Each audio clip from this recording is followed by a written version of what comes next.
வளமுடன் வாழ்வோம் வளமுடன் வாழ்வோம். நீங்கள் பார்த்துக்கிட்டு இருக்கிறது மக்கள் மருத்துவம் பள்ளியளி தொலைக்காட்சி இயற்கை மருத்துவம் மற்றும் மாற்று மருத்துவ நிபுணர் மருத்துவர் இளந்தமிழன் இப்ராஹிம் பேசுகிறேன். என்னோட பழைய வீடியோ புதிய வீடியோ எல்லாத்தையும் முதல் முறையாக பார்க்குறவங்க கீழே இருக்கிற பெல் பட்டன் பக்கத்தில் இருக்க சப்ஸ்கிரைப் பட்டன் அழுத்துக்க ஃபேஸ்புக் வாட்ஸ்அப்பில் வந்து ஷேர் பண்ணுங்கள்.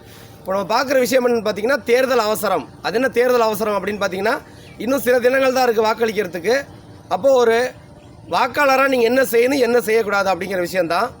ஏன்னா இன்றைக்கி சூழல் அந்த மாதிரி இருக்குது. அதுக்கான ஒரு சின்ன குறிப்பு.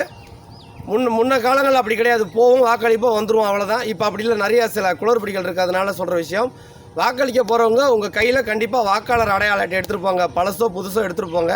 அது மட்டும் இல்லாமல் ஃபோட்டோ ஐடி, உங்கள் புகைப்படம் உள்ள ஐடி ஏதாவது வச்சுங்க. உதாரணமாக ஆதார் கார்டோ இல்லை உங்கள் டிரைவிங் லைசன்ஸோ இல்லை பேன் கார்டு அந்த மாதிரி ஏதோ ஒன்று வச்சுங்க. ஒருவேளை உங்கள் பேர் அந்த பட்டியலில் இல்லை அப்படின்னா நீங்கள் உடனடியாக அங்கே இருக்கிற தேர்தல் தொடர்பு கொண்டு நீங்கள் அதுக்கான விஷயங்களை மாற்ற முடியும்.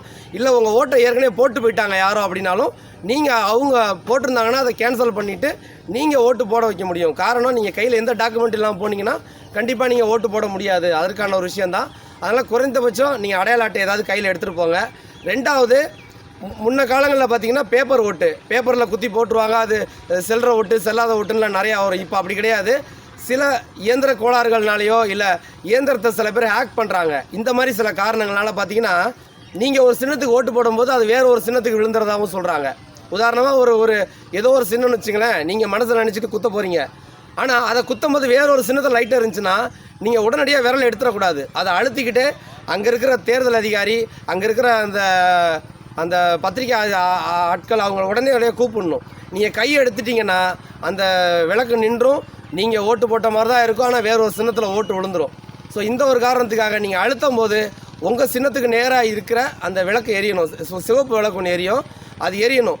எழுதுனா அப்படியே அழுத்திக்கிட்டே நீங்கள் உடனடியாக கூப்பிடுங்க, வாங்க நான் ஒரு சின்னத்துக்கு போடுறேன், இது வேறு ஒரு சின்னத்தில் விளக்கு எரியுது அப்படின்னு சொல்லுங்கள். ஏன்னா இது தெரிஞ்சோ தெரியாமலோ சில இடங்கள் நடக்குது. ஏன்னா அந்த மிஷினை செய்யணும்னு சில பேர் செய்கிறதில்ல, ஆனால் சில பகுதியில் திட்டமிட்டும் அந்த மாதிரி சதி பண்ணுறாங்க. அப்போ நீங்கள் தேர்ந்தெடுக்க போகிற ஆளுடைய அந்த வேட்பாளருடைய அந்த பேர் மாறி போகும்போது தப்பானவங்க அதிகாரத்துக்கு வர நிறைய வாய்ப்பு இருக்குது. அதனால் இந்த மாதிரி விஷயம்லாம் கவனம் கொண்டு போங்க. கையில் அதேமாரி தேவையில்லாத எந்த பொருட்களும் வச்சுக்காதீங்க. குறைந்தபட்சம் செல்ஃபோன் வச்சுங்க. நிறைய பணம் காசு எடுத்துகிட்டு போகிறது, நகைகள் எடுத்துகிட்டு போகிறது. ஏன்னா அது வாக்குச்சாவடிங்கிறது ஒரு பாதுகாப்பு நிறைந்த இடம் இல்லையா?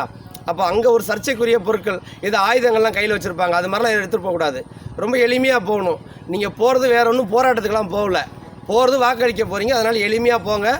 2 பேர் 3 பேர் சேர்ந்து போங்க. குடும்பத்தாராக இருந்தால் சேர்ந்து போங்க. எவ்வளோ கோயில் திருவிழாக்களுக்கு போகிறீங்க, கல்யாணங்கள், ஒரு இறப்பு, எது போனாலும் சேர்ந்து போகிறீங்க. இந்த மாதிரி தேசத்துக்கான ஒரு விஷயத்துக்குங்கும்போது சேர்ந்து போங்க. ஒரு நிமிஷம் யோசிங்க. ஏன்னா 5 ஆண்டுகள் ஒருத்தர்கிட்ட இந்த தேசத்தை கொடுக்க போகிறீங்க. இன்னும் தேசத்தைன்னு சொல்கிறத விட அவங்க தொகுதியவே அவர்கிட்ட கொடுக்க போகிறீங்க. அப்படிங்கும்போது ஒரு சாதாரண ஒரு கடையில் போய் ஒரு ஜாமான் வாங்க போனால் கூட சரியில்லைன்னா அடுத்த கடையில் போய் ஜாமான் வாங்குறீங்க. ஏன் இப்போ ஏமாத்துறான்ட்டு. ஆனால் தெரிஞ்சு ஏமாத்துறவனுக்கு திரும்ப வாக்களிச்சுக்கிட்டு இருக்கிறீங்க. அப்போ அது மாதிரி புதிய பிள்ளைங்க யாராவது வரும்போது அவங்களுக்குலாம் வாக்களிக்கிறது யோசிங்க. ஒருவேளை அவங்களும் நல்லவங்க இருக்கலாம் இல்லையா?